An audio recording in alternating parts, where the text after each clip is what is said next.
সুপ্রভাত বন্ধুরা। তো রিয়াজ দলের আরেকটি নতুন ব্লগে আরেকটি নতুন দিনে তোমাদের সবাইকে স্বাগতম। তো চলো আজকের দিনটা শুরু করা যাক। তো এখনই ছাদ থেকে হেঁটে আসলাম, মর্নিং ওয়াক করে আসলাম। কিন্তু আজকে সকাল থেকে এত গরম যে আমি মর্নিং ওয়াক করে প্রচণ্ড পরিমাণে ঘেমে গেছি আর ভীষণ গরম লাগছে। চারিপাশটা কেমন মেঘলাও হয়ে আছে, সেই জন্যে আরও গুমুট গরমটা না বেশি লাগছে। মনে হচ্ছে বৃষ্টি হবে হবে। এখনও তো সূর্য মামা ওঠার কোনো লক্ষণই দেখছি না।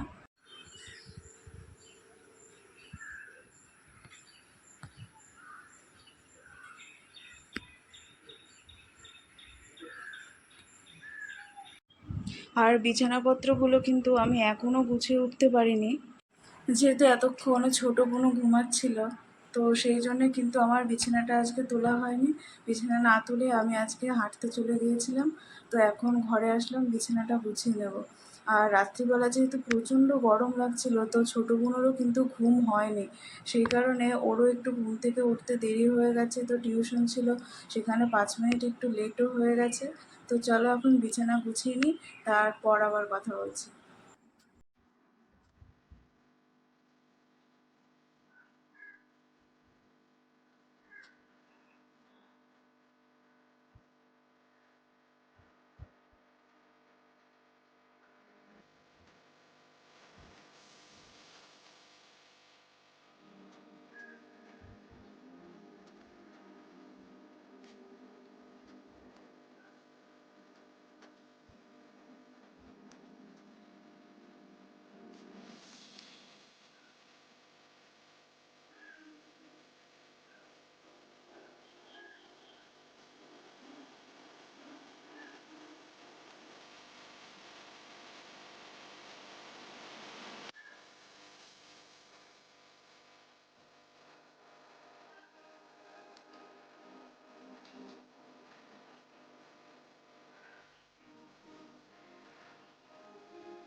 সকাল সকাল এতটাই গরম লাগছে যে উপরে ফ্যান চলছে, তাও সমেত ঘেমে যাচ্ছে।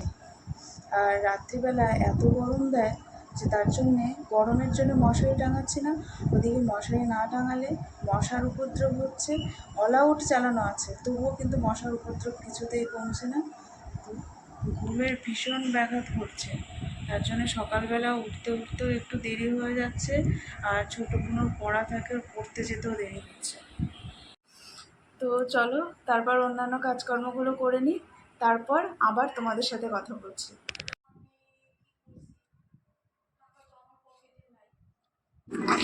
ঠাকুমা এখানে লতিগুলোর আঁশ ছাড়িয়ে দিচ্ছে। ওদিকে কিন্তু ভাতটাও অনেকটা হয়ে গেছে, একটু পরেই কিন্তু ভাতটা নামিয়ে নেওয়া হবে। আর আজ হচ্ছে আমাদের ঘাটকোল পাতা বাটা।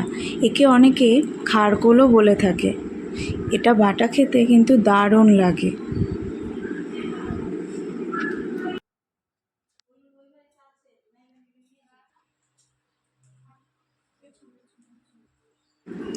এখন আমি ঘরটা পরিষ্কার করে নিচ্ছি, তারপর কিন্তু স্নান করতে যাব।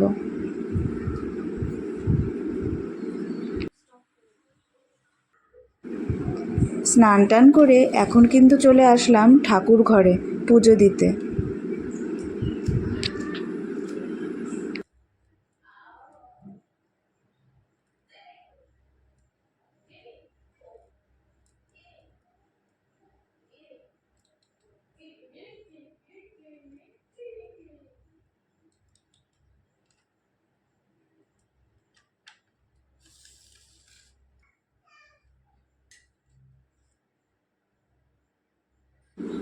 আজ যেহেতু বৃহস্পতিবার, তাই কিন্তু মা লক্ষ্মীর ঘট সাজিয়ে দিচ্ছি।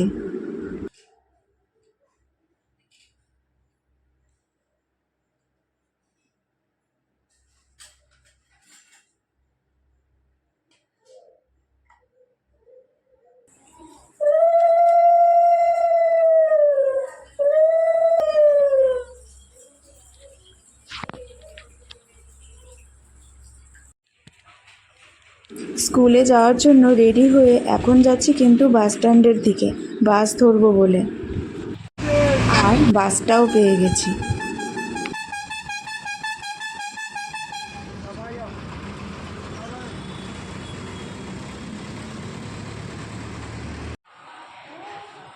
আর এই ছানারা চলে এসছে আমার সাথে দেখা করবে বলে।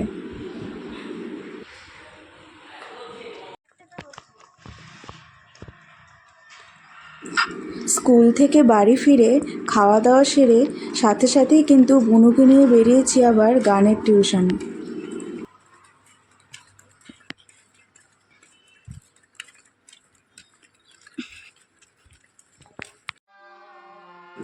গুরুজির কাছে কিন্তু চলে এসেছি এখন।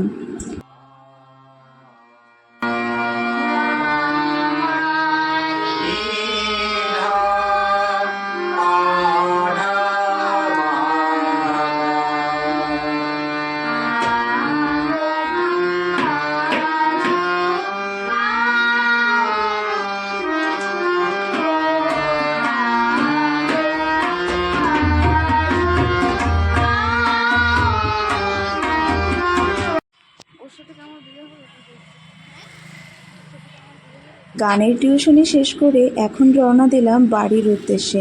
তো ট্রেন ধরবো বলে দুজনেই কিন্তু পা চালিয়ে আগিয়ে যাচ্ছে।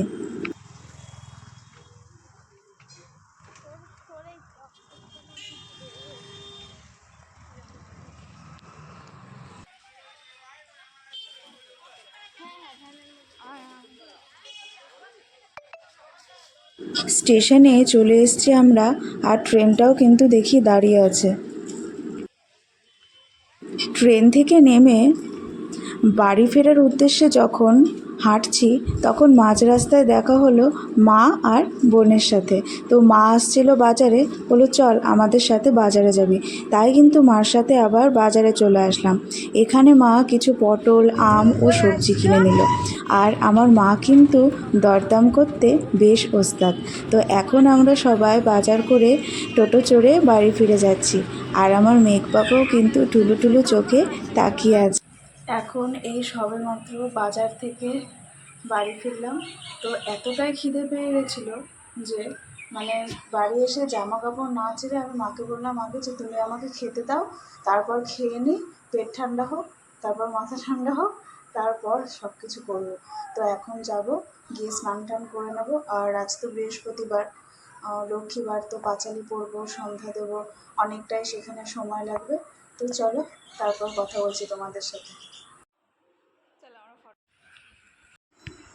সন্ধ্যা দিয়ে পাঁচালি পরে এই সবেমাত্র আসলাম। গরমে একদম ঘেমে নিয়ে একাকার হয়ে গেছি। তো বুঝতে পারছিলাম না সন্ধ্যা দিতে বসছি নাকি স্নান করে উঠলাম, এতটাই গরম। তো এর জন্য আর প্রকৃতিকে দোষ দিয়ে কোনো তো লাভ হবে না, এর জন্য আমরাই দায়ী। আমরা উন্নয়নের লক্ষ্যে এত বেশি গাছ কেটে ফেলেছি, তো তার খেসারত তো আমাদের দিতেই হবে। কাল তো বিশ্ব পরিবেশ দিবস ছিল, সেই উপলক্ষে হয়তো অনেকে বৃক্ষরোপণ করেছে, অনেক কিছু করেছে, অনেকে অনুষ্ঠান করেছে, অনেক কর্মসূচি গ্রহণ করেছে। কিন্তু বছরের ওই একটা সময়তেই বা একটা তারিখেই কিন্তু মানুষ সবথেকে বেশি উদ্যোগী হয়। সারা বছর কিন্তু সেই পরিমাণে হয় না। না, আমি সবাইকে দোষ দিচ্ছি না, আমি নিজেও কিন্তু তাদের দলেই পড়ি। যে গাছগুলো লাগানো হলো সেগুলো কতটা যত্ন করা হবে বা কতটা রক্ষণাবেক্ষণ করানো হবে, সেটারও কিন্তু একটা ভাববার বিষয় আছে। তো এই সমস্ত আজকে প্রকৃতির এই অবস্থার জন্য আমরা নিজেরাই দায়ী। মানুষ নিজের কৃতকর্মের ফল কিন্তু নিজে আজকে ভোগ করছে। তো কাউকে কিছু আর দোষ দেওয়ার নেই। আজকে কি হয়েছে জানো তো, আমার মা তো আমাকে টিফিন করে দেয় রোজ। তো একটা টিফিন বক্সে আজকে সুজি দিয়েছিল। আমি দুখানা টিফিন বক্স নিয়েছি, তো তার মধ্যে একটাতে সুজি ছিল।